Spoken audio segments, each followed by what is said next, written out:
महेश भट्ट, ये नाम सुन के तुम्हारे दिमाग में सबसे पहले क्या आता है? महेश दल्ले। मैं झूठ नहीं बोलूंगा, मेरे दिमाग में भी सबसे पहले यही आता है। आखिर ये साला है ही दल्ला, क्योंकि इसने अपनी जिंदगी में इतने कांड करे हैं कि अगर इसकी बात करने तुम बैठोगे तो पूरा एक दिन भी कम पड़ जाएगा। लेकिन मैं तुम लोगों को सिर्फ इसके कुछ ही कांड बताऊंगा जो कि बहुत ही ज्यादा चर्चा में थे एक वक्त, जिनके चक्कर में महेश भट्ट बहुत ज्यादा ही हाईलाइट होने लगा था। वेल, क्या तुम लोगों को पता है कि महेश भट्ट ने 2 शादी करी थी। पहली लॉरेन ब्राइट उर्फ किरण भट्ट से, और दूसरी शादी करी थी सोनी रसदान से, जो कि अभी उनकी वाइफ हैं। बट सवाल ये आता है कि उसकी पहली शादी क्यों टूट गई? उन दोनों के बीच में कौन तीसरा आ गया था? अगर तुम लोगों को लगता है कि सोनी रसदान आ गई होगी बीच में, तो ऐसा बिल्कुल भी नहीं है। महेश भट्ट के फादर नाना भाई भट्ट, जो कि गुजराती ब्राह्मण थे, और उनकी मदर शेरिन भट्ट, जो कि एक गुजराती मुस्लिम थी। महेश भट्ट ने अपने करियर की शुरुआत में असिस्टेंट डायरेक्टर का काम किया था राज खोसला के साथ। आपने शुरुआत आपने राज खोसला साहब का नाम लिया, आपने शुरुआत की थी, उनके प्रोडक्शन मैनेजर थे आप, मतलब डायरेक्शन में आपका कोई लेना देना नहीं? मुझे याद है महबूब स्टूडियो की वो दोपहर जब मैं गया तो मुझे चौकीदार ने रोका, भैया कहाँ जा रहे हो? तो मैंने कहा साहब ने बुलाया, हम कहाँ जा रहे हैं, हम नहीं जाते बिना बुलाए। हालांकि उन्होंने बुलाया नहीं था। उसके बाद महेश भट्ट एक डायरेक्टर बन गए और महेश भट्ट ने अपनी पहली मूवी दी थी मंजिलें और भी हैं। उल्टा ये नाम देना चाहिए था कि बीवी अभी और भी हैं। फिर महेश भट्ट ने बहुत सारी फिल्में बनाई, जिसमें से कई सारी फिल्में हिट हुई, कई फ्लॉप हुई। लेकिन मैं यहाँ पर ये बात करने नहीं आया हूँ कि उसकी कितनी फिल्में हिट हैं और कितनी फिल्में नहीं, और ना ही मैं तुम्हें ये बताने आया हूँ कि उसके कितने बच्चे हैं और कितने बच्चे अभी और होंगे। जैसा कि मैंने तुम्हें बताया कि महेश भट्ट और किरण भट्ट की शादी 20 साल की एज में हो गई थी और 21 साल की एज में उन्हें 2 बच्चे भी हुए थे, पूजा भट्ट और राहुल भट्ट। महेश भट्ट की फिल्म आशिकी में जो स्टोरी दिखाई है, कहा जाता है कि वो लव स्टोरी किरण भट्ट और महेश भट्ट की दिखाई जा रही है। अब इस बात में कितना सच है और कितना झूठ, वो तो मुझे नहीं पता। फिर कुछ टाइम तक इन लोगों का एक हसीन सफर चलता रहा। इनका डिवोर्स होने का ये रीजन है कि महेश भट्ट का नाम परवीन बॉबी से जोड़ा जाने लगा था। अब जिन्हें नहीं पता कि परवीन बॉबी कौन है, तो भाई वो 1970s की राइजिंग स्टार थी बॉलीवुड की, और Mahesh Bhatt live in relationship में थे परवीन बॉबी के साथ, खुद शादीशुदा होने के बावजूद भी। हमारा परवीन और हमारा फिर एक बहुत ही पैशनेट रिलेशनशिप का एक दौर रहा। 2.5-3 साल हमने एक साथ गुजारे, हम एक साथ रहे।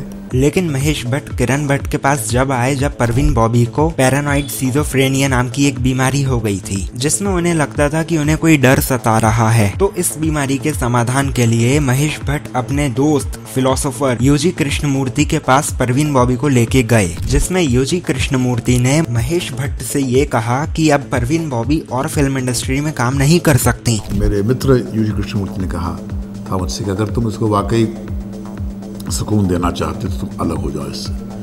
जब ये लोग यूजी कृष्णमूर्ति से मिलकर वापस आ रहे थे, तब परवीन बॉबी ने महेश भट्ट से कहा कि कार में बॉम्ब है, उन्हें टिक टिक टिक आवाज सुनाई दे रही है। और ये आवाज सुनकर परवीन बॉबी ने कार का गेट खोल दिया और चलती कार से भाग गईं। और यही सब हरकतें देखकर लोगों को ऐसा लगता था कि उनके बॉयफ्रेंड से उनका झगड़ा हो गया है, यानी महेश दल्ले से। और इतना ही नहीं, परवीन बॉबी को तो ऐसा भी लगता था कि अमिताभ बच्चन उसको मारना चाहते हैं। और यही सब इशू के चक्कर में महेश भट्ट ने परवीन बॉबी को छोड़ दिया था।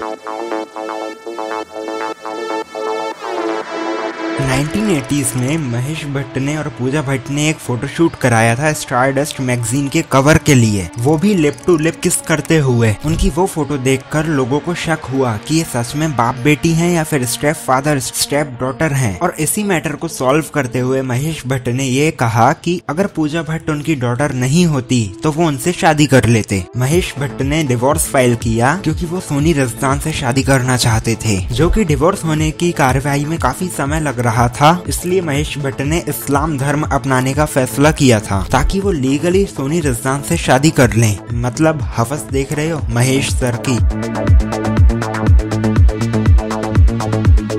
परवीन बॉबी की डेथ 2005 में हो गई थी। फिर 2006 में महेश भट्ट ने उनके ऊपर एक मूवी भी बनाई थी, वो लम्हे नाम की, जिसमें लीड रोल में थी कंगना। और कंगना ने अपना डेब्यू महेश भट्ट की मूवी गैंगस्टर से किया था। कंगना ने महेश भट्ट की प्रोडक्शन की तीसरी फिल्म राज करी, उसके बाद उन्होंने धोखा मूवी करने से मना कर दिया। फिर कुछ ऐसा हुआ जो कि नहीं होना चाहिए था और बहुत ही शर्मनाक चीज थी। फिर कंगना ने ये क्लेम किया वो लम्हे मूवी के प्रीमियर पे उन्हें शामिल नहीं किया। और इतना ही नहीं, महेश भट्ट ने कंगना के ऊपर फूल की तरह चप्पल फेंक के भी मारी थी, क्योंकि उसने धोखा मूवी करने से मना किया तो किया कैसे। और इतना ही नहीं, कंगना ने यह भी कहा था कि महेश भट्ट उसे नियरली असॉल्ट करने ही वाला था, लेकिन उसकी बेटी पूजा भट्ट ने उसे रोक लिया। मतलब पूजा भट्ट ने अपनी जिंदगी का पहला और आखिरी काम यही सही किया था। वेल, महेश भट्ट की बेटी आलिया भट्ट, जो कि अपने बाप से ज्यादा करण जौहर को गार्जियन मानती है, वैसे सही करती है। अगर बाप ऐसा हो ठरकी तो दूसरे को ही गार्जियन मान लो। इनफैक्ट महेश भट्ट ने खुद ये बोला है कि आलिया को मुझसे बात करने के लिए 2 दिन पहले से वो प्रिपेयर करने लगती है कि उसे कैसे और क्या बात करनी है। 2015 में हमारी अधूरी कहानी मूवी आई, जिसे लोगों ने मूवी को जो इतना नहीं देखा, लेकिन उस मूवी के जो गाने थे वो लोगों के दिमाग पर नशे की तरह चढ़ गए थे। और ये मूवी महेश भट्ट ने अपने पेरेंट्स की लाइफ से इंस्पायर होके बनाई थी। मतलब महेश भट्ट के पूरे खानदान का जीवन कैसा रहा